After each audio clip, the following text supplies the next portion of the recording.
From the following data for certain stock find the value of a call option. तो अपने को क्या करना है, अपने को कॉल ऑप्शन की वैल्यू निकालनी है। प्राइस ऑफ स्टॉक यानी स्टॉक प्राइस दे रखा है 80 रुपीज़ का, एक्सरसाइज प्राइस आपको 75 रुपीज़ का दे रखा है, स्टैंडर्ड डेविएशन दे रखा है आपको 0.40 का। स्टैंडर्ड डेविएशन कभी कभी क्या होता है ना, परसेंटेज फॉर्म में हमें दे देता है, तो उसे हमें डेसिमल फॉर्म में कन्वर्ट करना पड़ता है, लेकिन यहाँ पे जो स्टैंडर्ड डेविएशन है वो ऑलरेडी डेसिमल फॉर्म में ही कन्वर्ट करके हमें दे रखा है।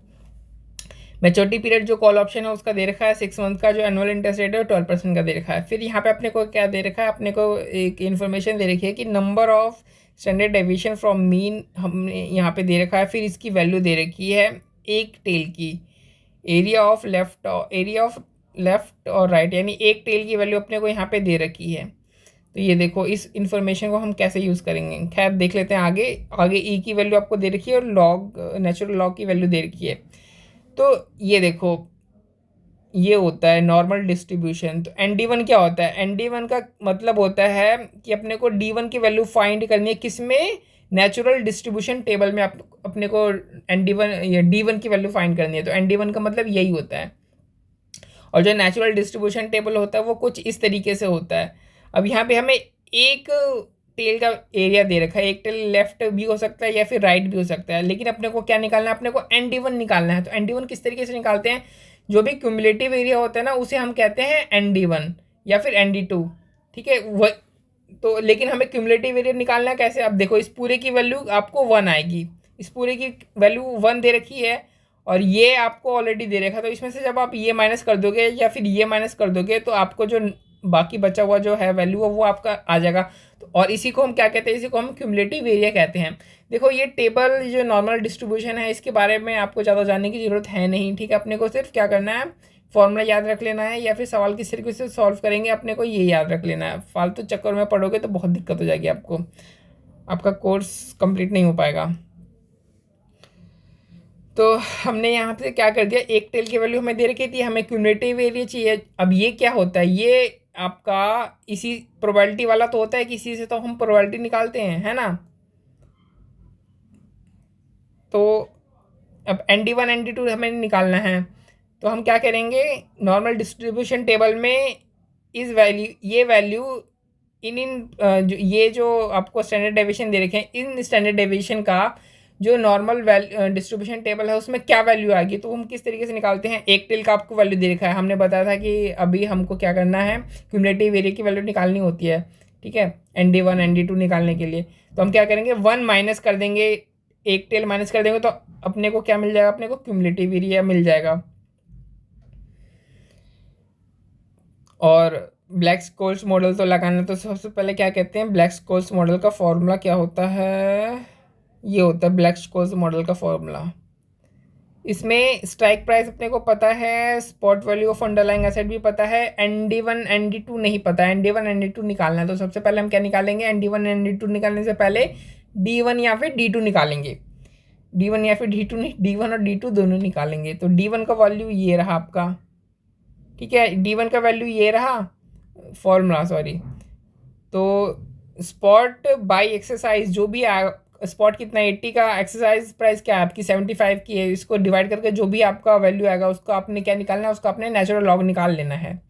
प्लस रिस्क फ्री रेट कितना है, 12% का है। आपका स्टैंडर्ड डेविएशन आपका 0.44 ऑलरेडी दे रखा है, इसका स्क्वायर कर दो, divide by 2 into time period क्या है, जो मैच्योरिटी पीरियड है वो 6 मंथ का दे रखा है, तो टाइम कितना हुआ 6/12 हो गया, divide by standard deviation 0.40 under root time कितना है 6/12, यानी हाफ हो गया, यानी फिर 0.50 भी लिख सकते हैं हम, इसको हमने लिख दिया। अब इसको डिवाइड किया हमने 80/75, तो हमारा वैल्यू आया ये, तो यानी हमें इसका नेचुरल लॉग निकालना है। इसका नेचुरल लॉग ऑलरेडी आपको यहाँ पे दे रखा है, क्या दे रखा है 0.0646। तो हम अगर हम इसकी जगह 0.0646 डालते तो हमारी वैल्यू क्या आती है, D1 की वैल्यू हमारी थी 0.5820। अब D1 हमारा निकल के आ गया। अब D2 निकालते हैं, D2 क्या होता है, D1 माइनस ये। अब ये इसकी वैल्यू आपको ऑलरेडी पता है क्या है, इसकी वैल्यू 0.2828 है, और D1 की वैल्यू आपको पता है 0.5820, इसको रख दो तो आपका वैल्यू कितना जाएगा, D2 का वैल्यू आपका जाएगा 0.2992। अब D1 D2 आ गया, लेकिन अपने को क्या निकालना है, अपने को ND1 ND2 निकालना है। तो देखो यानी नेचुरल डिस्ट्रीब्यूशन टेबल में अपने को किसकी वैल्यू निकालनी है, 0.5820 की। तो दे रखी है क्या, तो 0.55 दे रखी है और 0.60 की वैल्यू तो हमने यहाँ पे निकाल ली है, ये देखो हमने निकाल लिया, लेकिन 0.5820 की वैल्यू नहीं निकाली है, नहीं दे रखी है, तो अपने को निकालना पड़ेगा। अब जाहिर सी बात है इन दोनों के बीच में कहीं ये फॉल कर रहा होगा 0.5820, है ना, इन दोनों के बीच में फॉल कर रहा होगा, यानी अपने को क्या करके निकालना पड़ेगा वैल्यू, इंटरपोलेशन मेथड यूज़ करके अपने को वैल्यू निकालनी पड़ेगी। तो हमने यहाँ पे इंटरपोलेशन वैल्यू का यूज़ करके वैल्यू निकाल ली। अब देखो ND1 की ये वाली वैल्यू निकालनी थी, है ना। अब 0.55 की वैल्यू अब हमको पता है, यहाँ पे ये देखो हमने निकाल रखी है 0.55 और 0.60 की वैल्यू हमको पता है, इन दोनों के बीच में है। तो हमने यहाँ पे क्या किया, इंटरपोलेशन मेथड हमने यहाँ पे यूज़ किया और वैल्यू कितनी आ गई ND1 की, ये आ गई। इसी तरीके से हमने ND2 की वैल्यू निकाल ली। तो हमको ND1 और ND2 की वैल्यू हमको पता चल गई, ND1 की वैल्यू ये रही और ND2 की वैल्यू ये रही, हमने फॉर्मूले में डाल दिया। अब स्ट्राइक प्राइस हमको पता है कितना, 75 का, स्पॉट वैल्यू भी अपने को पता है 80 रुपीज़ का स्पॉट वैल्यू हमारा।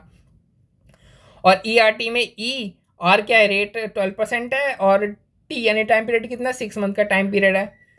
तो इसको सॉल्व करोगे तो आपकी की वैल्यू 0.06 आ जाएगी, और उसकी वैल्यू आप यहाँ से उठा सकते हो, ये रहा 1.062। तो आपने यहाँ पे 1.062 करके सॉल्व कर दोगे तो आपका आंसर आ जाएगा, कितना आ जाएगा, वैल्यू ऑफ कॉल ऑप्शन जो 6 महीने का है उसकी वैल्यू आपकी आ जाएगी 13.95 आ जाएगी। तो ये तो बहुत ही सिंपल सा सवाल था।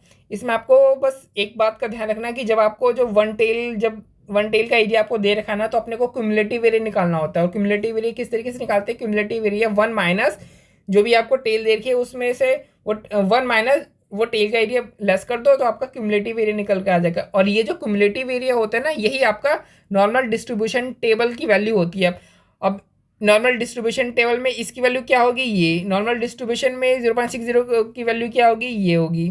तो इस तरीके से ये नॉर्मल डिस्ट्रीब्यूशन टेबल में वैल्यू दे रखा है, और ये नॉर्मल डिस्ट्रीब्यूशन टेबल में पॉइंट दे रखे हैं या फिर स्टैंडर्ड डेविएशन दे रखा है, और उसकी नॉर्मल डिस्ट्रीब्यूशन टेबल में उस पॉइंट की वैल्यू आपको यहाँ पे दे रखी है। तो अपने को जब ND1 या ND2 निकालना होता है तो ND1 क्या होता है, एक पॉइंट होता है, तो इस पॉइंट पे नॉर्मल डिस्ट्रीब्यूशन टेबल में क्या वैल्यू होगी वो आपको क्यूमुलेटिव एरिया से पता चलेगा। तो बस आपको इस चीज़ का ध्यान रखना था। बाकी ब्लैक स्क्वाश मॉडल आपने सिंपल सा फॉर्मूला लगाना है और कुछ है नहीं।